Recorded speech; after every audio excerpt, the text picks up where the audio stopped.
Sa kasaysayan ng Pilipinas, may mga lider na tumatatak hindi dahil sa yaman, kapangyarihan o agresibong impluensya, kundi dahil sa tahimik ngunit matatag na paglilingkod. Isa sa kanila si Maria Leonor Leni Santo Tomas Herona Robredo, isang babae mula sa Bicol na unti-unting umangat mula sa simpleng pinagmulan patungo sa pagiging simbolo ng integridad, kababaang loob at malasakit. How much of yourself are you willing to lose just to win? Palagi ko yun eh. And it's something that I have to ask myself every day. Kilala siya bilang dating Vice-Presidente ng Pilipinas, kandidato sa pagkapangulo noon at kasalukuyang alkalde ng Naga City ngayong taon. Ngunit higit sa mga titulong ito, si Leni Robredo ay kinikilala bilang lider na patuloy na naninindigan para sa mabuting pamamahala, pagkakapantay-pantay at pagmamalasakit sa mahihirap, mga pagpapahalagang hugis mula sa kanyang pagkabata hanggang sa kasalukuyan. Pinanganak si Leni Robredo noong 23 ng Abril 1965 sa Naga City, Camarines Sur bilang panganay na anak ni Antonio Herona, isang hukom sa Regional Trial Court at Salvacion Santo Tomas, isang guro. Nag-aral siya sa Universidad de Santa Isabel sa Naga kung saan siya ay nakapagtapos na elementary at high school. Sa murang edad, nakitaan na siya ng pagiging responsable at masinop sa pag-aaral. Sa pagtutulak ng kanyang mga magulang, napunta siya sa University of the Philippines, Diliman kung saan nagtapos siya ng Bachelor of Arts in Economics noong 1986, kasabay namang huling taon ng diktadura ni Ferdinand Marcos. Nang makapagtapos, bumalik siya sa Naga at nagtrabaho bilang researcher sa Bicol River Basin Development Program o BRBDP, kung saan nakisalamuha siya sa mga magsasaka at maralita sa rehiyon. Ang karanasang ito ang nagbukas ng kanyang mata sa kalagayan ng mga ordinaryong Pilipino. Dahil dito, nagpasya siyang mag-aral ng abogasya sa University of Nueva Cáceres at nagtapos noong 1992. Hindi naging madali ang pag-abot niya sa pangarap na maging abogado. Nabigo siya sa unang pagsubok sa bar exam ngunit hindi siya sumuko. Makalipas ang ilang taon at sa kabila ng pagiging ina, nakapasa siya sa Philippine Bar Exam noong 1997. Sa panahong ito, nagsimula siyang maglingkod bilang abogado ng Saligan o Sentro ng Alternatibong Lingap, isang NGO na nagbibigay ng libreng tulong legal sa mga magsasaka, kababaihan at mahihirap. Noong 1987, ikinsal siya kay Jessie Robredo, isang masipag at progresibong alkalde ng Naga City na kalaunan ay naging kalihim ng Department of Interior and Local Government o DILG sa ilalim ng Administrasyong Aquino. Magkasama silang nagtaguyod ng tatlong anak na babae na sina Jessica Marie, Janine Patricia at Jillian Therese. Ang mag-asawang Robredo ay naging simbolo ng simple, malinis at tapat na pamumuno sa lokal na pamahalaan. Habang abala si Jessie sa pamahalaan, nanatili si Leni bilang haligi ng tahanan at aktibong kasapi ng mga organisasyong pangkababaihan at pangkomunidad.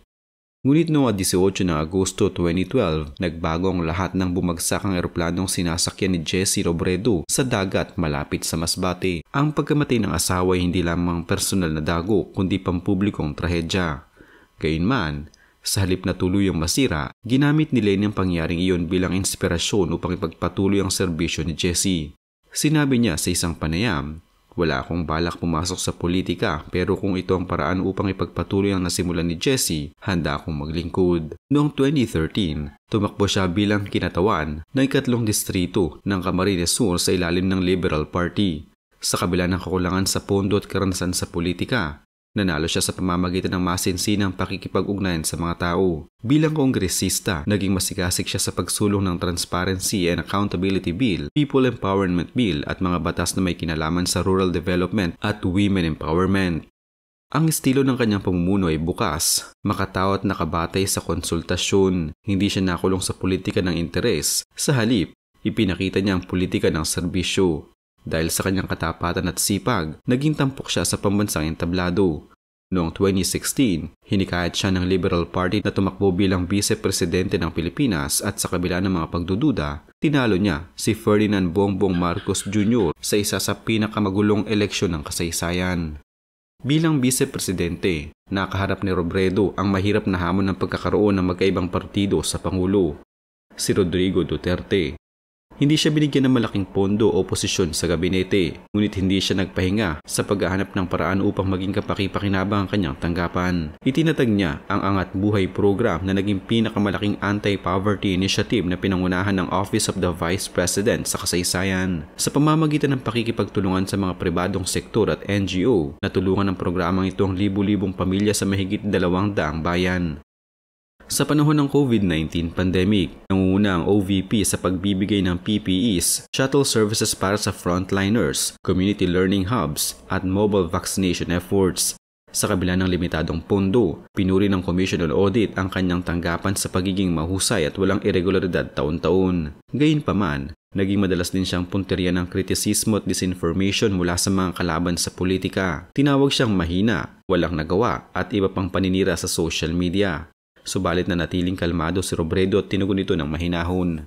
Bagamat may tensyon sa pagitan niya at ng Pangulong Duterte, partikular sa issue ng war on drugs, pinanatili niyang matatag ang kanyang paninindigan laban sa karahasan at para sa karapatang pantao. Minsan siyang hinirang bilang co-chair ng Interagency Committee on Anti-Illegal Drugs, ngunit tinanggal matapos lamang ang 18 araw. Dahilan para sa kanya upang sabihin ginamit lang ako bilang palamuti.